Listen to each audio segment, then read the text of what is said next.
I grew up, just in love with superheroes and the idea of superpowers and super abilities and things like that. I'm a kind of guy that wants a future where we've got cyborgs, we've got mutant powers and things like that. I thought, a sixth sense, it's just something I have to experience. But I drove, 800 miles or something like that to go get it done. And that left me thirsting for more, to be honest, after that first implant. I really want to see the day when humans become biologically fluid. How does it feel to Uh-huh. have an extra sense? I think it's great. It's funny though, because uh, you get it and it's novel, and you'll run across different things, like say a magnetic field. You'll feel it, and you'll say, oh wow, I didn't know that had such a strong magnetic field. My microwave, my soldering iron, all these different things that have big fields. And top dream sense. Oh wow. So this is such a good question. It's such a fantastic question.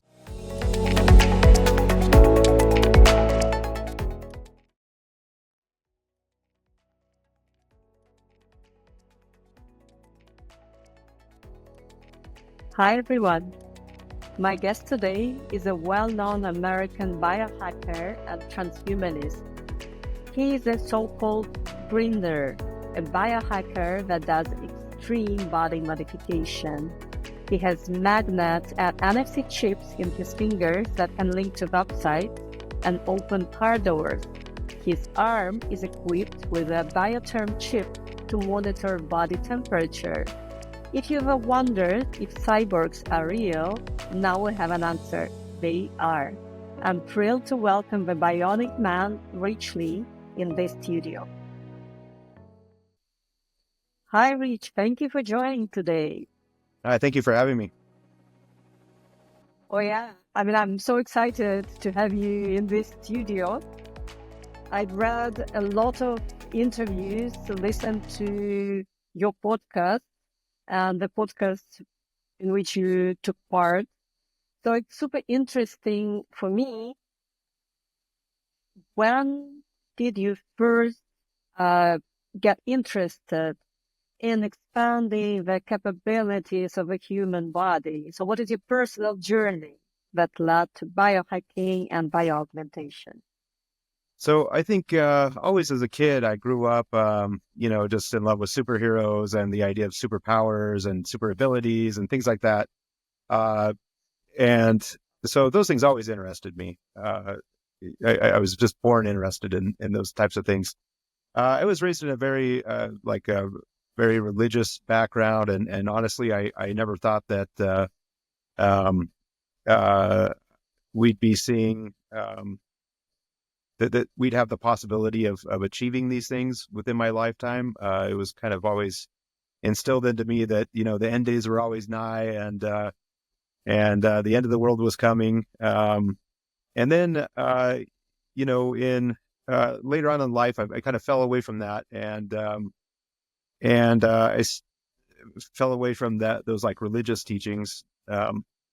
And I found myself, looking at science magazines and things like that, and really getting back into the idea that maybe with science, things like superpowers and things like that could be a reality. And so I I really started to dive into those things, especially around 2008, or a little bit before 2008. But all the articles and things that I was reading prior to that, were basically futurists talking about different things that we will be seeing in the future, and a lot of very techno-optimistic talk, and in my mind, I just thought, oh, everything's going to be fine. Jetpacks and flying cars are right around the corner. My grandmother then died in 2008. And I was going through her belongings and found some magazines that she had saved, and they dated back into the 30s. I mean, she just saved everything. So I was looking through these magazines and reading these articles, and I was really shocked to just notice that basically all these articles were no different than the articles that I was reading nowadays. They were talking about family vacations to the moon by the year 2000, the 200-year lifespan by 1999. And, these are all written back then. And I thought about how many people must have read those and died waiting for this future to happen for them. And that scared me, because I found myself, putting a lot of faith in what these futurists were saying and things like that. And then I just kind of evaluated my situation. And, I'm a kind of guy that wants a future where we've got cyborgs, we've got mutant powers and things like that, and there's not a lot of companies working on these things, and I just kind of evaluated my situation and just realized, uh, if this is going to happen, I'm going to have to do it myself, and I'm going to have to get involved myself and make it happen. So I just dived into biohacking and started learning everything I could, and it's been quite a journey. Absolutely. I wonder, have you thought why always techno-optimistic future that was really so popular between like maybe 1950s, 70s, 80s, but that never happened? Yeah, I think with each advancement, I think that people's minds wander further than they should, and so when we created the first bionic heart, it's easy to imagine a human that's all bionic, or at least 50% bionic, completely robotic organs and things like that. I think it's easy for us to see where the trajectory is, and based on that, it's easy for a lot of people to make these predictions and say, this is where I think we will be. And I think that a lot of people can nod their head to those things usually and just say, yeah, that's probably true. But the truth is that every advancement that we get, also usually ends up giving us 10 more questions that we need to answer at some point too. It's like endless rabbit holes. But so I think that's kind of where all that came from. Is just this idea that you can see the trajectory, you can see maybe the end goal, but the amount of time that it can take is probably going to be vastly different than we imagined. Yeah, I would say that uh, even bioaugmentation and implants, they lead to a huge amount of questions. How to qualify that, how it would affect like all the fabric of our society and extended lifespan. Yeah, so will it lead to overpopulation? What should we do with sports competition?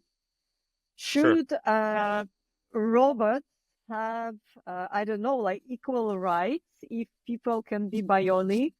So can the robots become also sentient, and should we somehow develop new regulations? So like Right. many questions. Oh Yeah. yeah. Yeah. Technology is it's going to fling us into ethical realms that we can't even comprehend still. We haven't even thought to ask the questions yet in a lot of cases. But I mean, some things are visible to us, and when you're talking about sentience, and does that give you like human rights? Should it just be sentient rights? Yeah, I think there's a strong argument to say yes. Sentient beings should be granted uh, different rights, but then there are different degrees of sentience, right? We've got uh, maybe like a very high amount of sentience, and then you have like animal-like sentience, and is there a scale that we need to consider, or if we create something that is a high sentient being, a being of high sentience, are we responsible for that? Like as if they were a child or something like that. There's a million different questions, and I think our future is going to be filled with a lot of ethical dilemmas like that. But I think it's important to also note that the thing that is causing us to change all of our ideologies is actually the technology that's being developed. And I think our ideologies are really just, I'm borrowing from a quote from William Gibson here, but who said that our ideologies are more like an attempt to steer like our fate. It's we're making an attempt to steer, but we're kind of all, not victims, but all just subject to whatever our technological reality is, and we make up these ideologies to help us cope with the reality of technology. I love this idea, and I think that it's a really deep thought, and also the fact that modern man being maybe often disappointed in religion, so he substitutes the religion with technology, yeah, and saying like, I will do that myself. Probably all the idea of superpowers comes from lack of control that people have over their own lives, yeah, and people try to support themselves somehow, yeah, by this wish to augment their capabilities, whatever it is, doesn't matter. So like, I will imagine that I can, I don't know, can see through the walls, yeah, or I can fly, or I can in reality augment my real physical body, yeah, and I can do something. This is what you are doing. Right. So how it happened that you got your first implant, and why? This is especially interesting for me. So I think it was around 2009 or so, early on in my biohacking, early on in biohacking for me, that I read an article by a person named Left, and Left had installed finger magnets, small magnets that were specially coated in silicone and inserted them in their fingertips.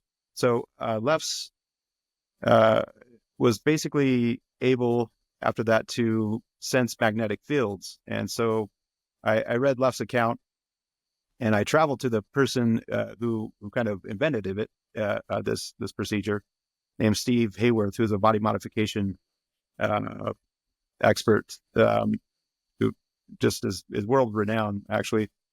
And I just had to have it because I thought, you know what, this is so neat. Basically, the small magnet gets implanted in your fingertip, and then after that, you wave it in front of an electromagnetic field, and now you can feel vibrations in your fingertip. And this is like a world that's like completely invisible to us, right? The electromagnetism, it's that these fields are everywhere around us in our modern day, but we can't detect them, with our human body. Well, you get this magnet, and now it feels like a texture every time you put your hand nearby, and I just thought that's such a novel concept. And really it's just the tip of the iceberg, because, you take that magnet and you wrap a coil of wire around your finger, and then attach it to a new sensor, say a heat sensor. And so now you have like a range thermometer that's just detecting heat at the other side of the room. And now you can feel it with your finger, and so it's like, it's basically adding a new sense which you can add more and more senses onto, with different devices and things like that. And that whole idea just blew my mind. I thought, a sixth sense, it's just something I have to experience, So I went down, I made an appointment right away and got into the earliest appointment I could. I drove 800 miles or something like that to go get it done. And that left me thirsting for more, to be honest, after that first implant. And so then I experimented with other implants, getting RFID and NFC chips, and different injectables, and then just a million other projects after that. Yeah. Yeah, you've really been experimenting a lot, and you're a veteran of a biohacking movement.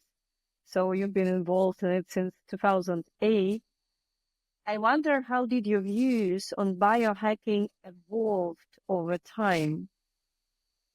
I'd say that as I've aged, and as I've experimented and had a million failures, um, a million failures in a million different projects, I've I've become more humble. I think. I think a lot of times things really appear easy, like on the outside, but then when you dive into them, sometimes they're a lot more complex than I originally thought. That's a humbling experience usually. Um, and I feel that I'm less cavalier about things. Before I'm definitely on the daring side as far as biohacking goes. I'm kind of like the Johnny Knoxville of biohacking. I kind of do some really wild things that are also very invasive. And while I try to minimize the danger to myself because I don't want to die, I take all kinds of precautions. Sometimes I overlook things. And I think over time, I've become more careful about analyzing all the variables that I can and taking things a little bit slower. So you became wiser and more experienced. Slightly wiser, yeah. I'm still a bit of a daredevil, but yeah. Oh, definitely. Yeah, that's interesting. But what is the ultimate goal that you would love to achieve? Like, not, I know that you do your own project, like, not only experimenting with yourself, but also like we have a project in the field of gene therapies and so on. But first, what would be your ultimate goal for yourself? Like, what would you like to achieve by augmenting yourself during your lifetime? So this is a hard question for me to answer.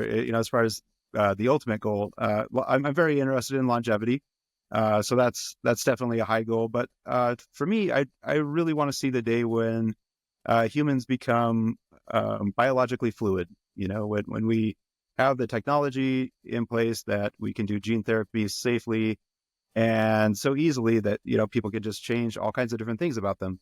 And so in that respect, I guess just getting to the point uh, where I'm not limited and I can change my mind and change whatever I want whenever I want, and be completely biologically fluid. I think that is my ultimate goal. And so in a sense, I've become like the Mr. Potato Head of biohacking.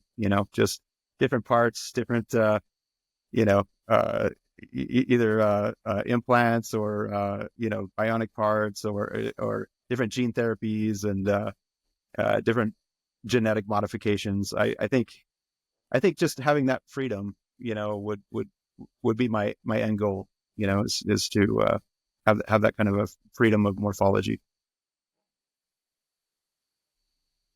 Yeah, I love how you frame it, the freedom of morphology.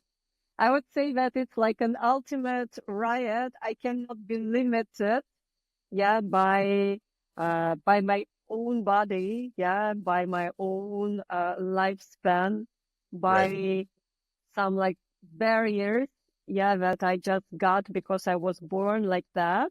Yeah, and I require ultimate freedom to decide uh how to live and who to be. So yeah, it's a perfect riot against the status quo. Yeah, I So think like so. I will choose, yeah, I will choose my body, I will choose my thoughts. I am able to change my mind and be somebody else, yeah, or someone else, something else, whatever. And it's interesting.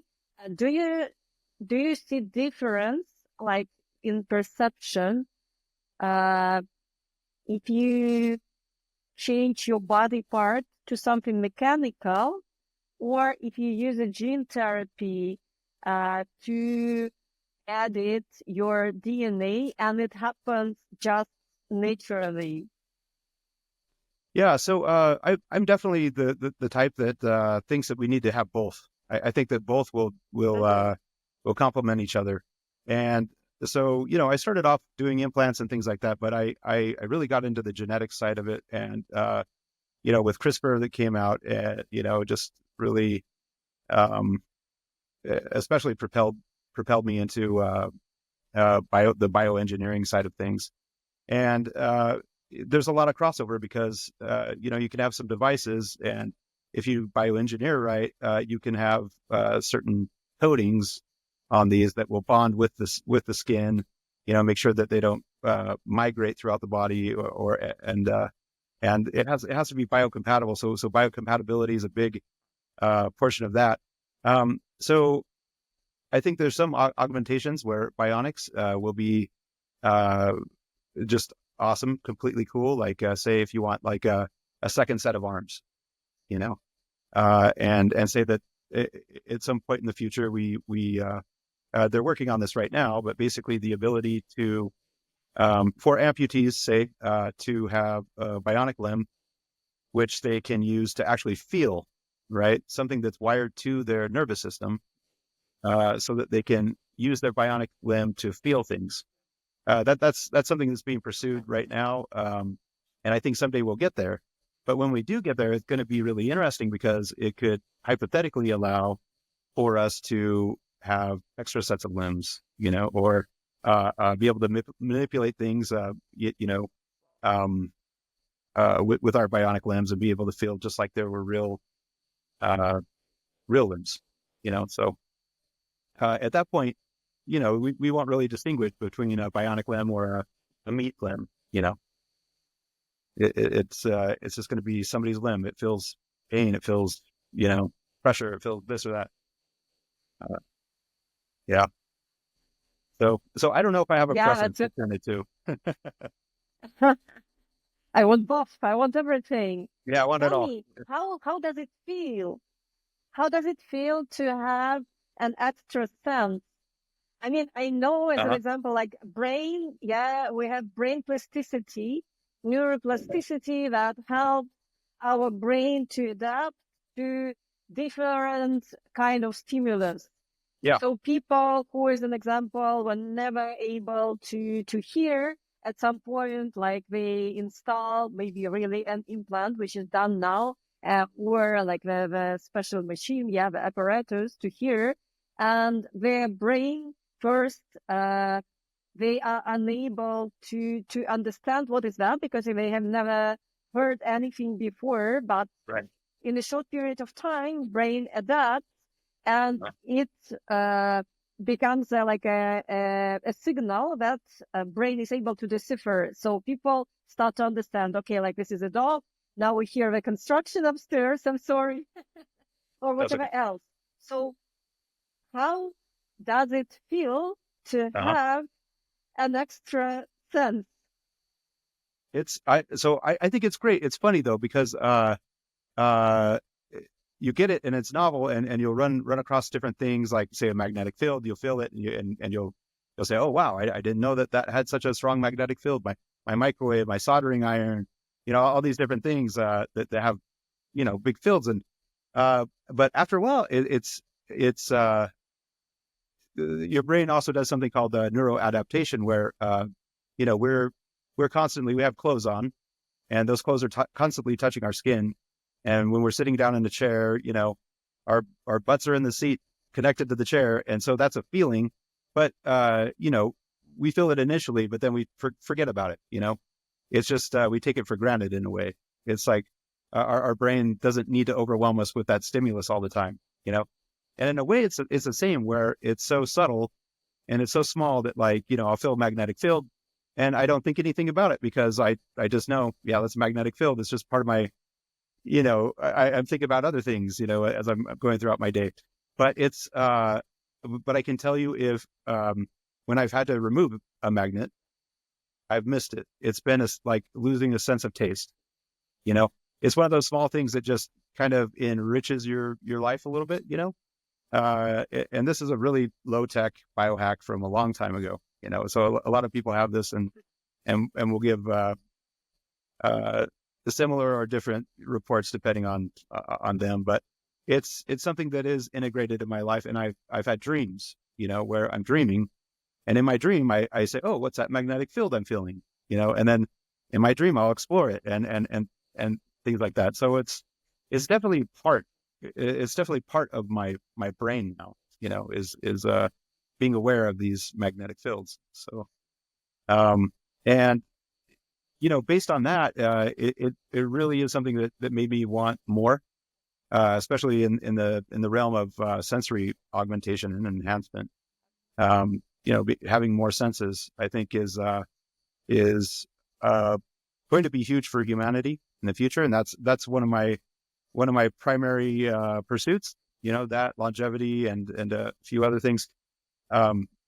Sensory augmentation, I think, is something that will improve humanity greatly. I mean, just being able to have different instincts about the world around us based on our experiences with things that are invisible.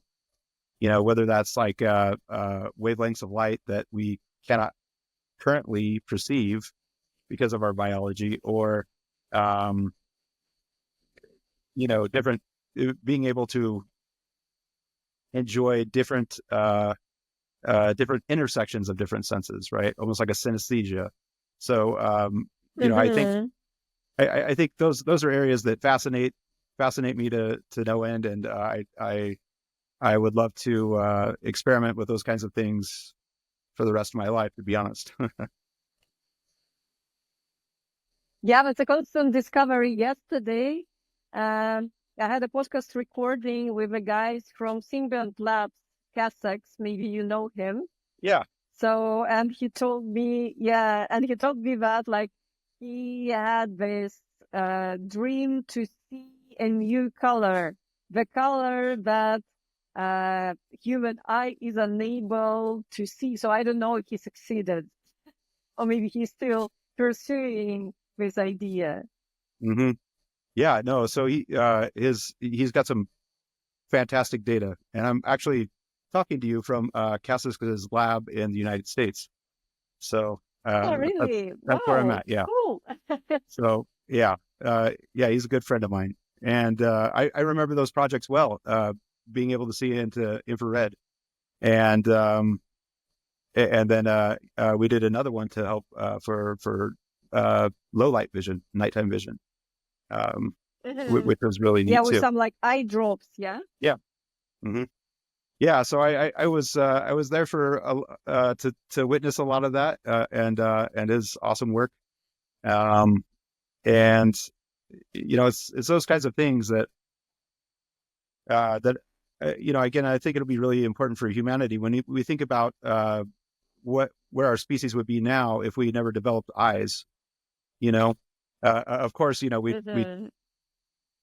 I mean, how could we imagine that there were stars, if we never developed eyes, and then how could we imagine that there's a red shift and a blue shift without developing color vision, and it's just our knowledge, I think, can be tied uh, very closely to our perception, as far as the questions that we can ask, you know, because when you see an anomaly, you see something strange, you can ask a question and then try to solve that question.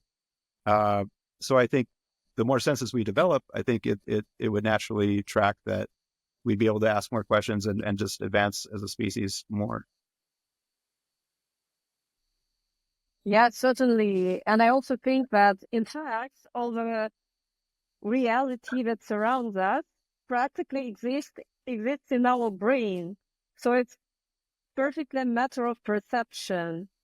If you cannot Mm-hmm. see, yeah, you don't know how the object look like. You only know like if you touch the shape, probably. Yeah, so Yeah. how they sound, the surface, and other things.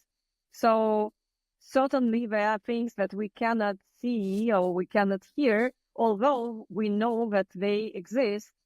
So if we would be able to use some like device, implant, or augmentation uh, to start, yeah, perceiving it, that would definitely enrich the scientific data. And I wonder, are you chased by like biologists who want to get unique data from human, or who can see and feel all of that? I mean, I would be that scientist if I was one. Yeah, I wish, but I think that there have been enough biohackers that have written papers on having magnetic senses and a few other things. But so I don't know how much demand there is right now. But hypothetically, if a scientist came to me and said, "Hey, I have this idea. I want you to wear these, let's say, millimeter ranged goggles around and just view everything in some goggles that have this like extra range of the magnetic spectrum. Wear it around for a few months and see what happens, or report back." And I would love to do experiments like that. I think that'd be amazing. So I would love more collaborations with scientists. If anyone's out there listening, then definitely find me and we can collaborate, because it's just my topic. I just love talking about it and experiencing it. Okay. So it's a really unique opportunity, and all the scientists that are watching or listening us right now, please reach out and form great collaborations. And definitely, what would be the stuff that you would dream to have? My top dream, you say, or yeah. Yes. My top dream sense. Top dream sense. Oh, wow. So this is such a good question. It's such a fantastic question, but wow,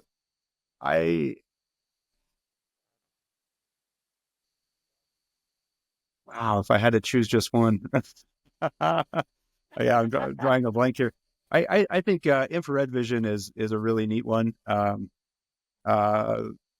because it opens up some weird worlds. You could see fluctuations in a person's face when they're maybe telling a lie or something like that.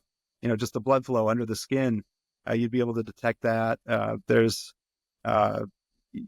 seeing further into the infrared spectrum, you'd be able to view heat, for body heat and things like that from different say creatures out in the forest or something like that. And I think that would be a pretty neat one.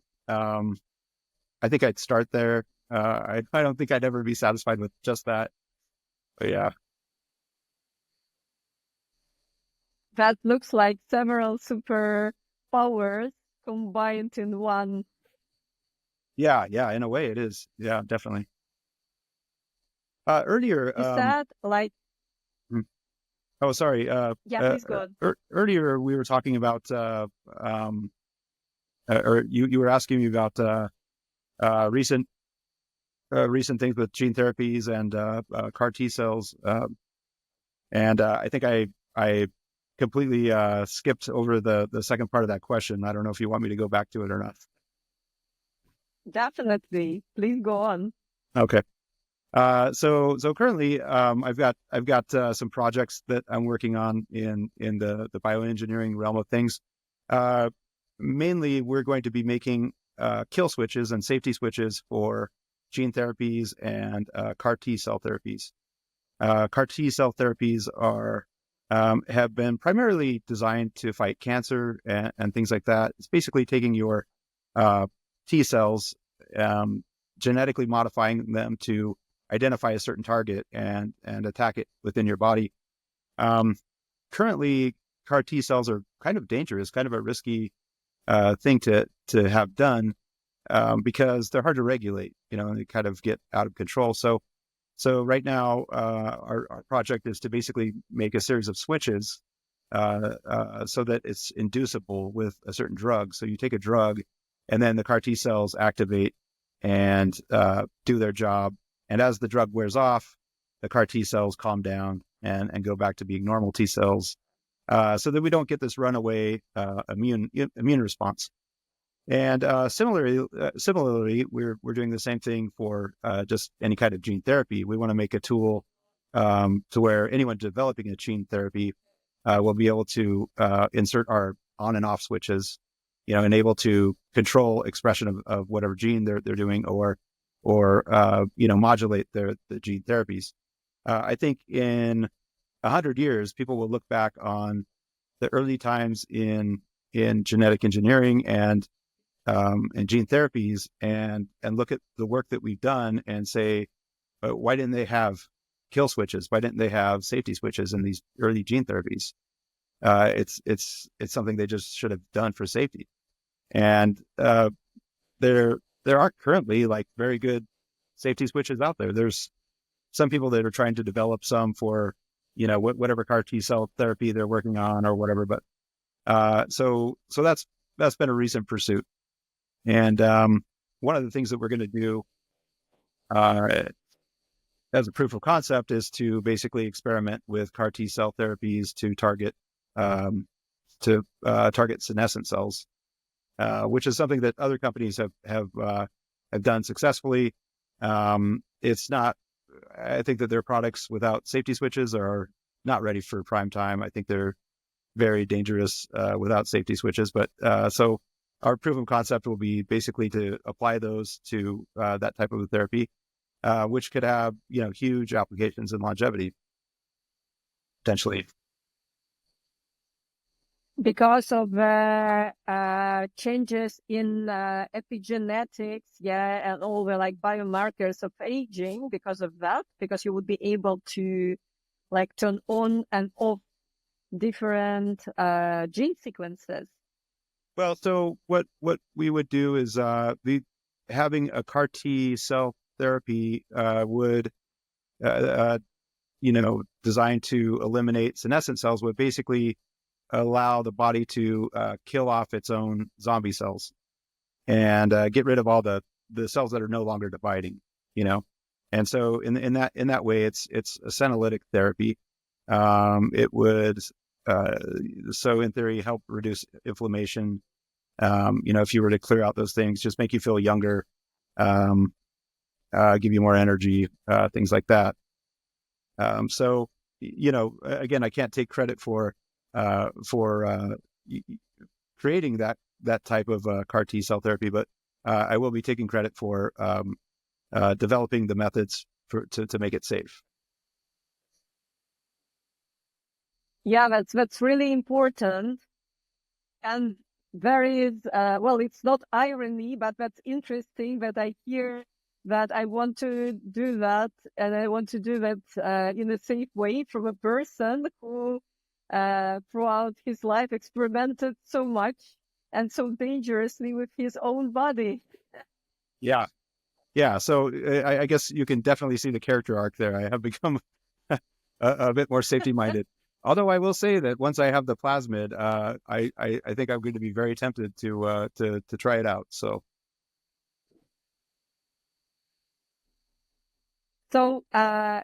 cancer immunotherapy is definitely very important, that's for sure. But I remember that you have another project, with that would allow to lighten and darken the skin as a person would like to. Mm-hmm. So does it use that same technology, of turning on and off the genes, or it functions somehow different? Yeah, so there are a few different options that we're going to be exploring with the switches, but the idea is to be able to make this inducible so that you could lighten or darken your skin tone. And there are currently people that are doing this with peptides. And, if you do a Google search for people that are transracial, or a better thing to search up would be melanotan 2, mm-hmm. I think, specifically. And you can see some really dramatic before and after pictures of people who had a very light skin tone, and then after this peptide treatment are very, very dark. And I haven't seen anything that went the opposite direction. And so that is something that we'd be developing as well, so that people could basically fine tune in what they want. The current peptide solution is temporary. So basically the peptide wears off and you kind of return to normal. But what we would be making is something that'd be more permanent. So we've identified a lot of different gene targets that we can exploit, and it actually turns out to be a pretty big market. There's these types of products are multi-billion-dollar industry, especially throughout Asia and some other countries. In the United States and a lot of Western countries, just tanning beds and things like that are potentially, very unhealthy to get into, but they're also very popular, and it really doesn't stop people. They still go out and do these things. So we think that we can make potentially a safe gene therapy to basically dial in a skin tone. And the thing that I think is neat about it is that, if you change your mind, then you can change it back. You can, or you want to go darker, you can do that too. There's so many different targets that potentially, you could really dial it in to wherever you want and then change your mind later. So that's potentially a kind of neat thing. It also gives it creates some cool like social conversations, I think. Because there's a lot of people that is still throughout the world, for whatever reason, a skin tone is something that people are still judged by, and when anyone can change the color of their skin whenever they want, to whatever tone they want, then what does it matter? What does it matter then? The way you were born, and how would you even know if someone was born one way or the other? It's I don't know. I think it takes a lot of arguments about colorism and things like that, and is going to force people to think, what does it matter now? Because genes can be turned on and off, and anyone can be whatever they want, as far as skin tone goes. So a small part of this project is just to see what kind of social conversation it creates. Absolutely. And I think that when you look a little bit deeper in the perspective of people being able to change their skin tone as much as they want, then, everything is coded in our DNA. So technically, what else you can change? Probably you can even change, I don't know, how about gender? Can you change the gender? What predefined can you change? Yeah. So, we can already change gender. I can think of, as far as like hormones and things like that. That's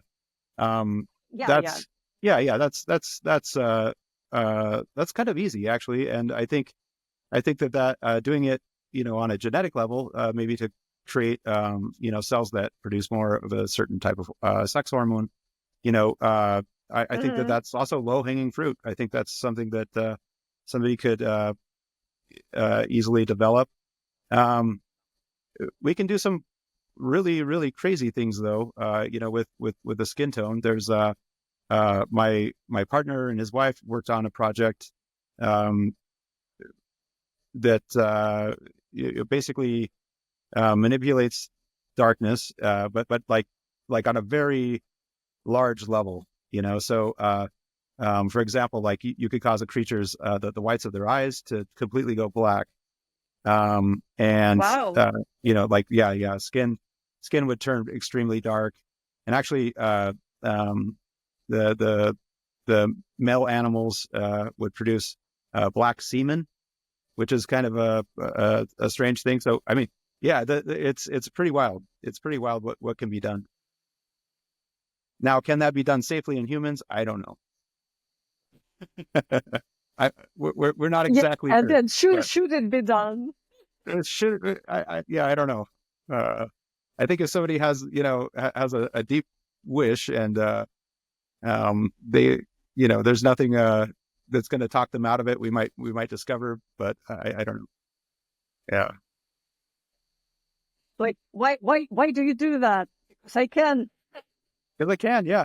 And actually, I love that answer. Honestly, I think it's one of the most valid answers, because I love body modifications and things like that. And so when I see somebody with wildly different bodies or modified bodies, I just think, oh, that's really neat. That's somebody who's expressing themselves, in a very controversial way sometimes, but also just very, very much owning their own body. I think that's neat. So the answer, why do you do that? Because I can. I love that. I think it's the most pure answer.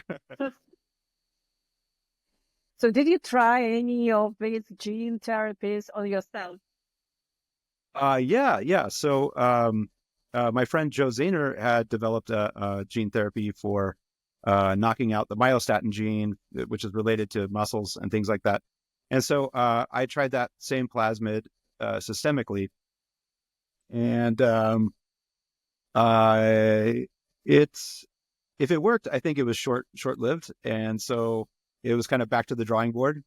I think that there's a good chance that it could have worked very temporarily, and then we, at the time too, we were learning new things about CRISPR and how how to design plasmids for humans and things like that, and it wasn't working in a lot of cases for human cells, and we didn't really know that at the time.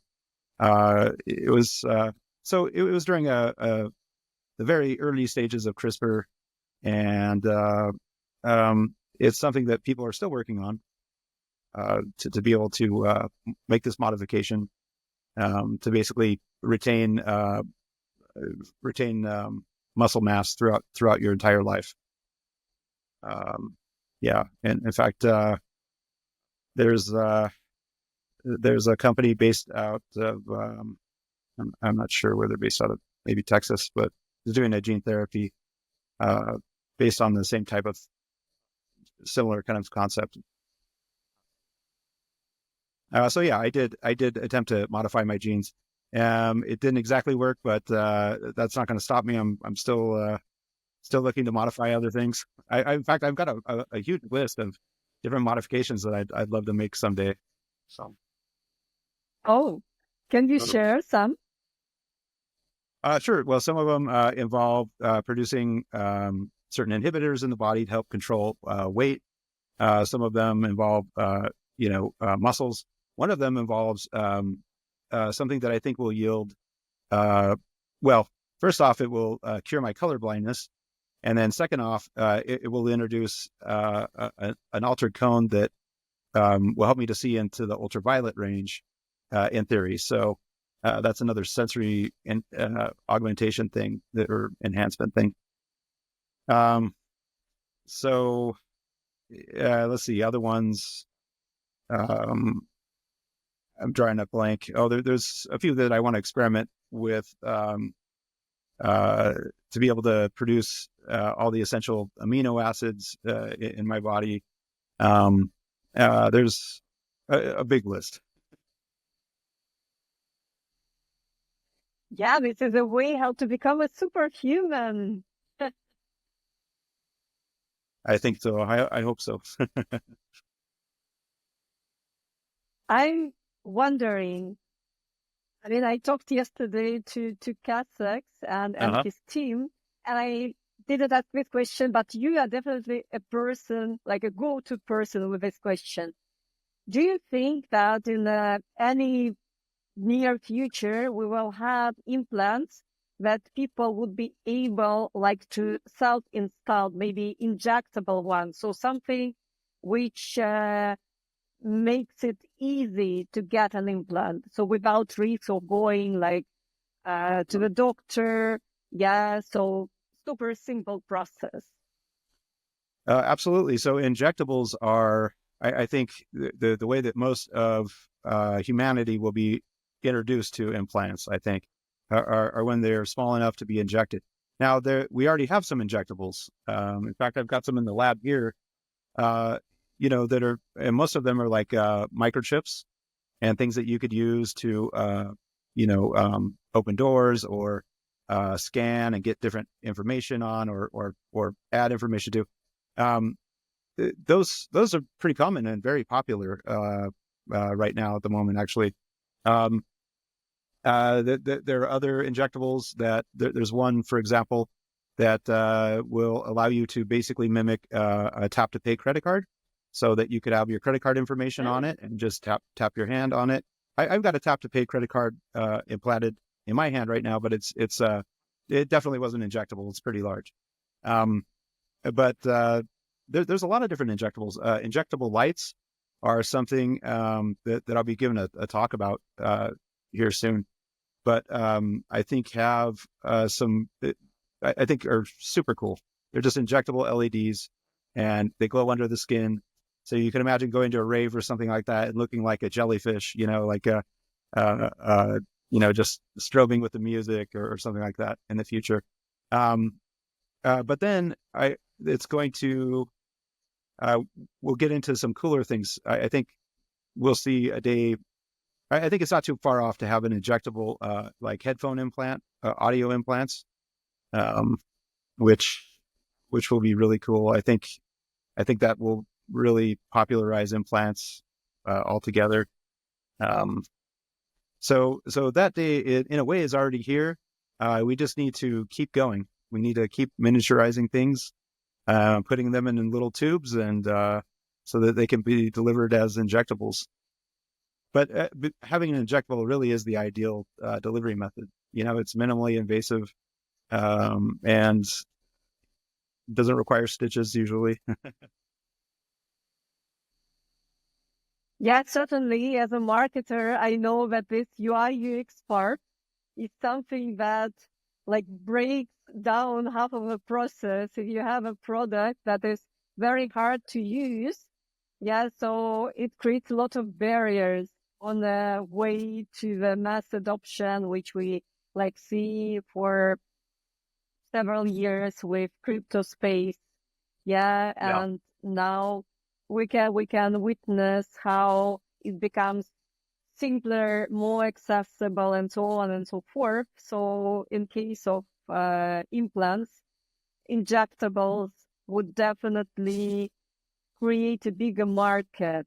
Yeah, so move it from the underground, yeah, or like really the space for pioneers who are ready to take the risk, Yeah. yeah, and cut something to put Yeah. something in, yeah, to the more mainstream space where people would be able, yeah, to do that themselves easily. Mm-hmm. Interesting. And what are the main trends that you see right now in the biohacking space? So where all of that is heading from inside the movement? It's interesting because from inside the movement, and I don't know that I'm the best person to ask about this because I collaborate with people a lot within the movement, but I get very focused on certain things, certain projects, and so sometimes I find myself filtering out what everyone else is saying, or doing, um, and then discovering about it, finding out about it a little bit later. But I think there's a limitation that we are running into right now, both for implantable devices. We have problems with getting small enough batteries for on the bioengineering side. Just having a safe, good delivery method for gene therapies or things like that has been another barrier. But I think a lot of people are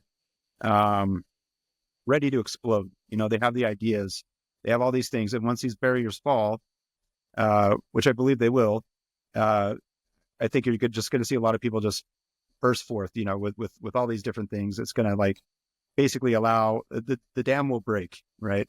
And so right now, at the moment, I see a lot of people with some fantastic ideas and things that they're ready to do. It's just we're just missing one ingredient. We're just missing that one thing that's going to allow us to do it. So I think that the community, both in devices and on the bioengineering side of things, they're very they're almost in a waiting mode. They're doing things, but they know that we need those breakthroughs to happen. So recently, there's been a company that may have solved the issue on the bioengineering side of things. So we'll see if their product delivers. Then I think we're going to see an explosion of gene therapies and things like that out on the market or coming up to be patented. Yeah, so that's kind of the current state of things.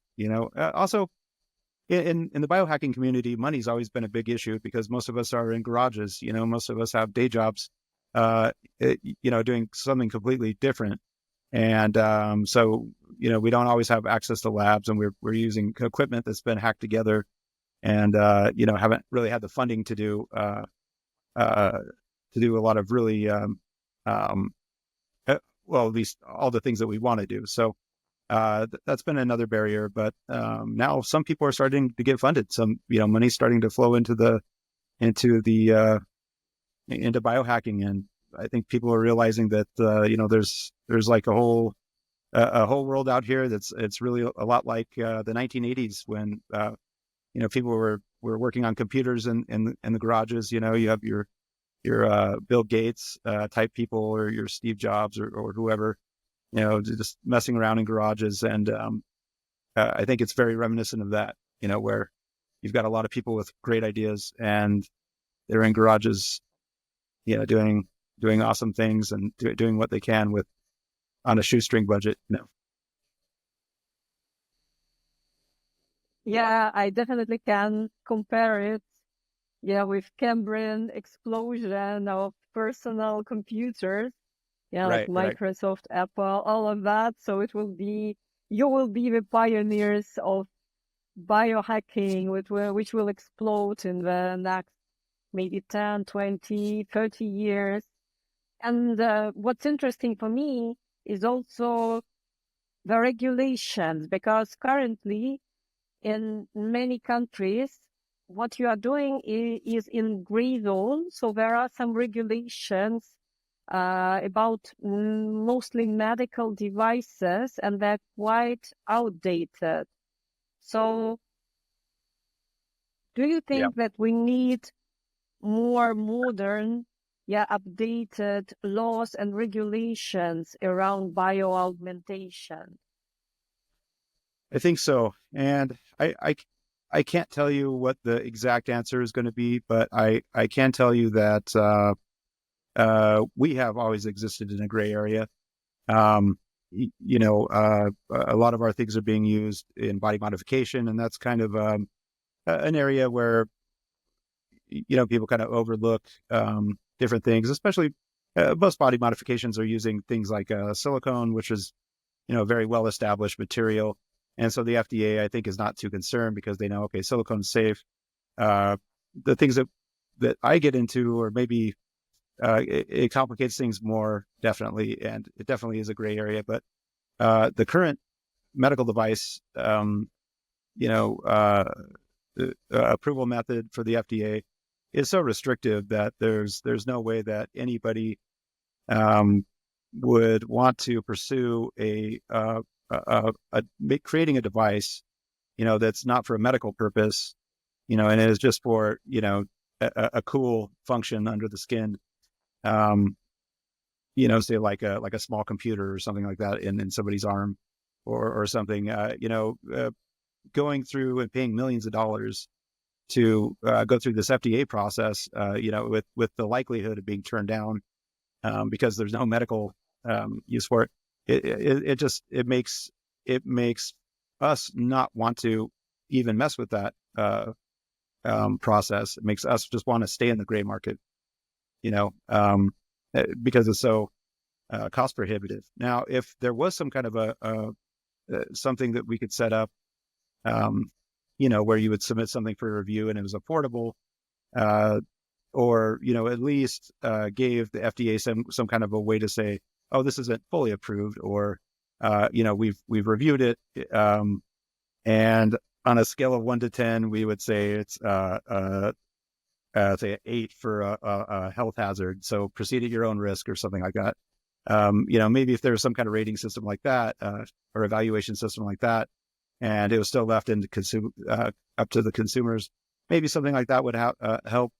I'm not entirely sure. I do know that the FDA has recently really surprised me with their reversal on attitude with genetically modified plants.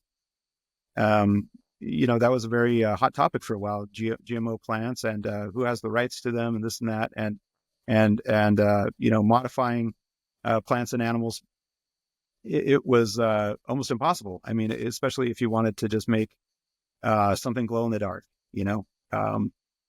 something very easy and tested like that. And then they basically came back and kind of reversed their stance. And I think they realized, like, we can't regulate it. I think they realized that there's no way that they could stop people. Like, people are in garages making this stuff happen. They don't have really a method to regulate any of it. So maybe the answer is not to regulate as much and just say, it's going to and just soften it all. So they have surprised me recently. I didn't think that I'd see the day when they said, oh, go ahead and genetically modify plants and make them glow, make glowing petunias, make whatever you want. And but they surprised me. They did it. And so I'm not without hope for medical devices and even for potentially gene therapies. I think they'll be able to look at a lot of gene therapies in the future and say, oh, you have this safety protocol in there. You have, you're maybe not as a distributor, but maybe if you wanted to create a gene therapy and submit it to them, and then somebody else manufactures or something like that. Cause you've got to have you've got to have clean rooms and stuff like that for those kinds of things. Maybe I think that maybe in the future they'll be able to lighten up on all those things too. I think currently they've seen like 200 applications for different gene therapies. I think last year, and they estimate that it's going to grow by like 21% per year or something like that. The number of applications. I think that once a certain breakthrough happens, like I was discussing earlier, if this happens, then they'll see thousands. I don't think that it'll be in the hundreds. I think they'll be seeing thousands of applications for gene therapies really soon. I think that their workload, that they're going to be very overloaded, and that by itself might force them to rethink different solutions to regulations. But we'll see. Yeah, that's all very interesting because I'm sitting now in Honduras, in Vitalia, in Prospera, who is exploring other ways how to fix this process of legal procedures, approval, and regulations surrounding new technologies, innovation, because it's really quite clumsy, very long, very, I would say, unflexible. So there are different ways how people try to solve that.